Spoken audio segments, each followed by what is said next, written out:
The reign of Diodotes of Bactria, later known as Diodotes the First Soter, Diodotes the Savior.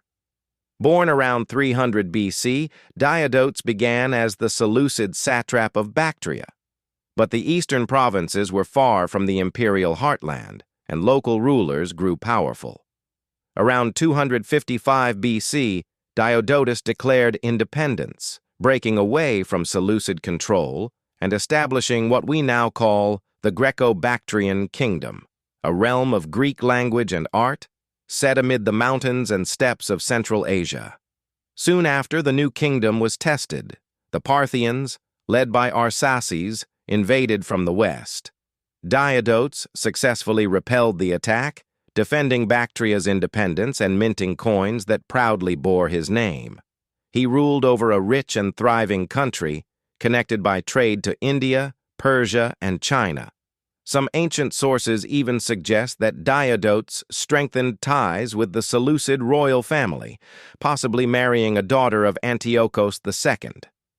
But his real legacy lay in his vision, transforming distant Bactria into a new center of Hellenistic civilization. The Roman historian Justin tells us that Diodotes, the governor of the 1,000 cities of Bactria, defected and proclaimed himself king, and all the other peoples of the Orient followed his example. For the remainder of his reign, Diodotes remained at odds with the Parthians. Yet under his leadership, Bactria expanded eastward, supported by his ally Euthydemus, the satrap of Sogdiana. Together, they formed alliances with Saka warriors and ventured along the silk routes that reached deep into China. By around 235 BC, their influence extended as far as the Gansu corridor, where Greek settlers founded a city known as Didao, probably named Diodotea, in honor of the king. According to later traditions, 12 colossal statues of Greek gods were sent from this new outpost as gifts to Yingzheng, the ruler who would become China's first emperor. It was during this remarkable period of cross-cultural contact that great projects began in China, among them the Terracotta Warriors and the Mausoleum of the Qin Emperor, creations that may have drawn inspiration from the artistic exchanges between Greek and Asian craftsmen.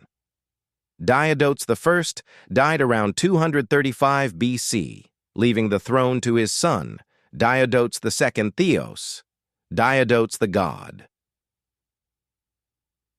Diodotes II probably ruled for some years alongside his father before taking full control of the kingdom. He soon faced pressure from the west. The Seleucids sought to reassert their authority over Bactria. To protect his realm, Diodotes forged an alliance with the Parthians, reversing his father's policy of opposition. The historian Apollodorus of Artemata, writing centuries later, told Diodotes' story in his Parthian history, though that text has not survived.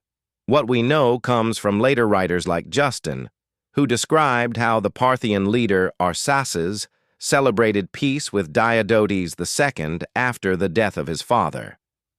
When Seleucus II marched eastward around 228 BC to punish the rebels, the Parthians fought back and won. They would remember that day as the true beginning of their independence. Whether Diodotes personally fought beside them or simply stood aside is unclear. But his decision to align with the Parthians marked a decisive shift in Central Asian politics. Not long after, around 225 BC, tragedy struck. Diodotes II was killed by his former ally, Euthydemus I, who seized the throne and founded a new dynasty in Bactria.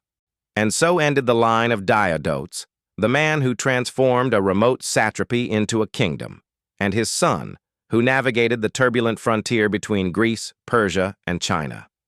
The Greco-Bactrian kingdom, followed by the Indo-Greek kingdom, would endure for more than 3 centuries, becoming a beacon of cultural fusion, where Greek gods stood beside Indian deities, where Buddhist art met Hellenistic sculpture, and where the echoes of Alexander's conquests mingled with the first winds of the Silk Road, a forgotten bridge between worlds, Bactria, the golden kingdom of 1,000 cities.